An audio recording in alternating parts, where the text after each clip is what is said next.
Assalamualaikum warahmatullahi wabarakatuh. Apa kabar sobat pelatihan?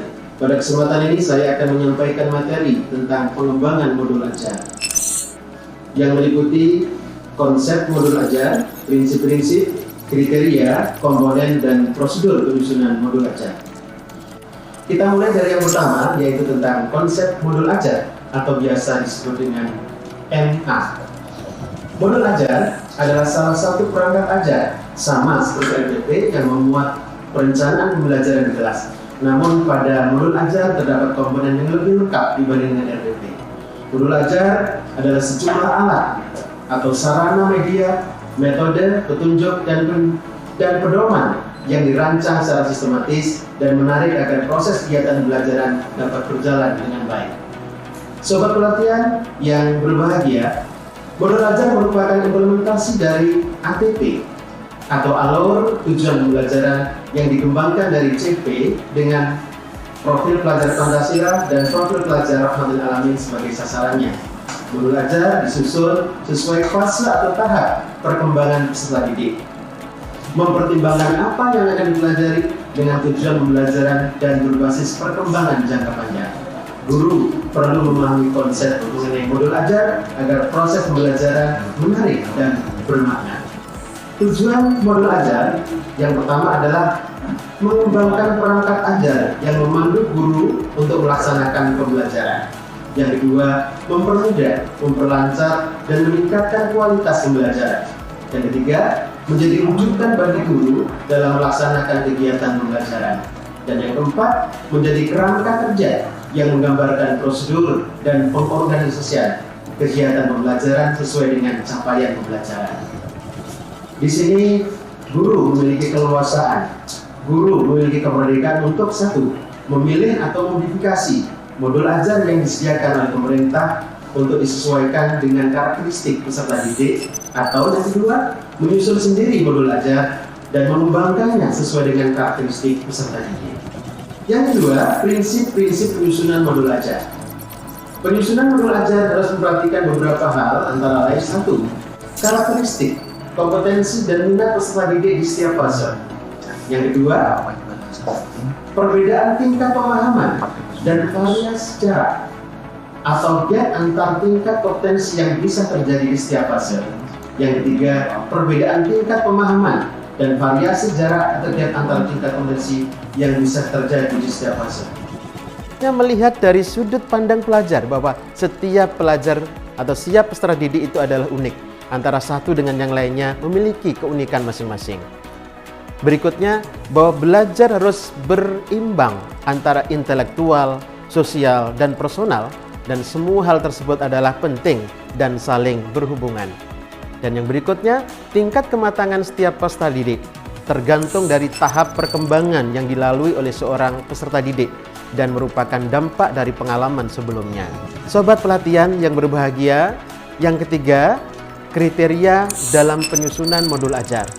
Dalam penyusunan modul ajar juga perlu kita memperhatikan beberapa kriteria, antara lain yang pertama adalah esensial.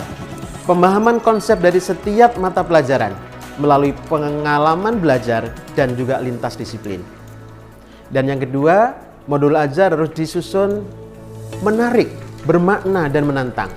Maksudnya, modul ajar yang dirancang harus bisa menumbuhkan minat untuk belajar dan melibatkan peserta didik secara aktif dalam proses pembelajaran, berhubungan dengan pengetahuan dan pengalaman yang dimiliki sebelumnya, sehingga tidak terlalu kompleks, namun juga tidak terlalu mudah untuk tahap usianya.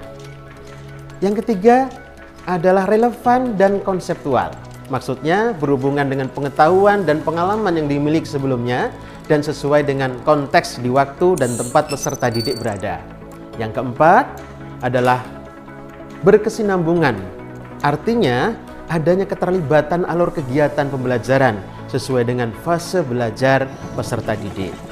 Yang keempat, komponen penyusunan dan pengembangan modul ajar. Ada beberapa komponen yang perlu kita perhatikan dalam penyusunan modul ajar. Komponen modul ajar dalam panduan dibutuhkan untuk kelengkapan persiapan kegiatan pembelajaran.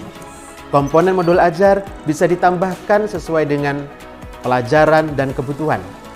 Tidak semua komponen wajib tercantum dalam modul ajar yang dikembangkan oleh guru. Guru di satuan pendidikan diberikan kebebasan, diberikan kemerdekaan untuk mengembangkan komponen dalam modul ajar sesuai dengan konteks lingkungan dan kebutuhan peserta didik. Adapun komponen modul ajar ada 3. Yang pertama adalah informasi umum, yang kedua adalah komponen inti, dan yang ketiga adalah komponen lampiran. Mari kita bahas satu persatu. Yang pertama, bagian dari informasi umum adalah identitas modul.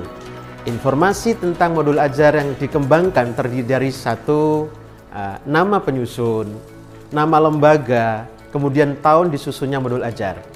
Berikutnya adalah jenjang madrasah atau sekolah, misalnya MI, MTS, MA atau MAK. Yang berikutnya adalah kelas berapa dituliskan di sana, dan juga alokasi waktu.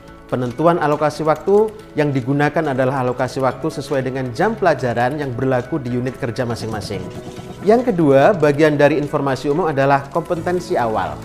Apa kompetensi awal itu? Kompetensi awal adalah pengetahuan dan atau keterampilan yang sudah dimiliki peserta didik sebelumnya, sebelum mempelajari topik tertentu sebagai hasil asesmen awal. Kompetensi awal merupakan ukuran seberapa dalam modul ajar akan dirancang. Yang berikutnya nomor C atau poin 3, profil pelajar Pancasila dan profil pelajar Rahmatan Alamin. Ini merupakan tujuan akhir dari suatu kegiatan pembelajaran yang berkaitan erat dengan pembentukan karakter peserta didik. P5 dan PPRA dapat tercermin dalam konten dan atau metode pembelajaran. Di dalam modul ajar, P5 dan PPRA tidak perlu dicantumkan keseluruhannya karena terlalu banyak. Namun guru dapat memilih P5 atau PPRA yang sesuai dengan kegiatan pembelajaran. Dimensi P5 dan PPRA saling berkaitan dan terintegrasi dalam seluruh mata pelajaran melalui materi pelajaran, pedagogi, dan atau kegiatan proyek atau asesmen. Setiap modul ajar memuat satu atau beberapa unsur dimensi profil pelajar Pancasila dan PPRA yang telah ditetapkan. Kemudian selanjutnya, bagian berikutnya dari informasi umum adalah sarana dan prasarana. Sarana dan prasarana merupakan fasilitas dan bahan yang dibutuhkan untuk menunjang kegiatan pembelajaran. Sarana merujuk pada alat dan bahan yang digunakan, sementara prasarana di dalamnya termasuk materi dan sumber bahan ajar lain yang relevan. Kemudian ketersediaan materi dasar. Ketersediaan materi didasarkan mempertimbangkan kebutuhan peserta didik. Sobat pelatihan yang berbahagia, lalu berikutnya bagian dari informasi umum adalah target peserta didik. Peserta didik yang menjadi target yaitu yang pertama adalah peserta didik reguler atau tipikal, umum, tidak ada kesulitan, tidak mengalami kesulitan dalam mencerna dan memahami suatu materi pelajaran. Dan yang kedua adalah peserta didik dengan kesulitan belajar yang memiliki gaya belajar yang terbatas, hanya satu gaya, misalnya dengan audio, memiliki kesulitan dalam bahasa dan pemahaman materi ajar, kurang percaya diri, kesulitan berkonsentrasi, dan seterusnya. Dan yang ketiga adalah peserta didik dengan pencapaian tinggi. Mereka lebih cepat dalam memahami pelajaran, mencerna dengan baik, sehingga dengan mudah memahami pelajaran yang diajarkan oleh guru. Berikutnya adalah model pembelajaran. Model pembelajaran merupakan model atau kerangka pembelajaran yang memberikan gambaran sistematis pelaksanaan kegiatan pembelajaran. Model pembelajaran dapat berupa model pembelajaran tatap muka, pembelajaran jarak jauh dalam jaringan atau PJJ daring, pembelajaran jarak jauh luar jaringan atau PJJ luring, blended learning atau hybrid learning. Komponen yang kedua adalah komponen inti yang berisi antara lain 1. Tujuan pembelajaran. Apa tujuan pembelajaran? Tujuan pembelajaran harus mencerminkan hal-hal penting dari pembelajaran dan harus bisa diuji dengan berbagai bentuk asesmen sebagai bentuk dari unjuk pemahaman.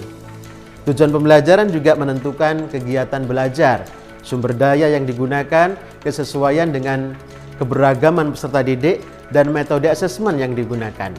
Tujuan pembelajaran ini tinggal copy saja dari tujuan-tujuan pembelajaran yang sudah dirumuskan dari CP sebelumnya. Yang kedua, bagian dari community adalah pemahaman bermakna. Pemahaman bermakna adalah informasi tentang manfaat yang akan peserta didik peroleh setelah mengikuti proses pembelajaran. Manfaat tersebut nantinya dapat peserta didik terapkan dalam kehidupan sehari-hari. Contoh kalimat pemahaman bermakna adalah misalnya dalam keadaan bagaimanapun, misalnya ketika sedang sakit, kita harus tetap melaksanakan sholat 5 waktu dengan cara sesuai dengan keadaan kita. Lalu yang ketiga atau poin C, pertanyaan pemantik. Pertanyaan pemantik merupakan pertanyaan yang ditujukan kepada peserta didik untuk menumbuhkan rasa ingin tahu dan kemampuan berpikir kritis dalam diri peserta didik. Pertanyaan pemantik memandu peserta didik untuk memperoleh pemahaman bermakna sesuai dengan tujuan pembelajaran. Contohnya pada pembelajaran toharoh, pada pelajaran fikih misalnya, guru dapat mendorong pertanyaan pemantik seperti mengapa kita harus bersuci dari hadas dan najis sebelum kita melaksanakan sholat? Apa yang kamu lakukan saat hendak melaksanakan sholat namun tidak mendapatkan air untuk berwudu? Demikian materi tentang modul ajar, mudah-mudahan bermanfaat. Terima kasih. Assalamualaikum warahmatullahi wabarakatuh.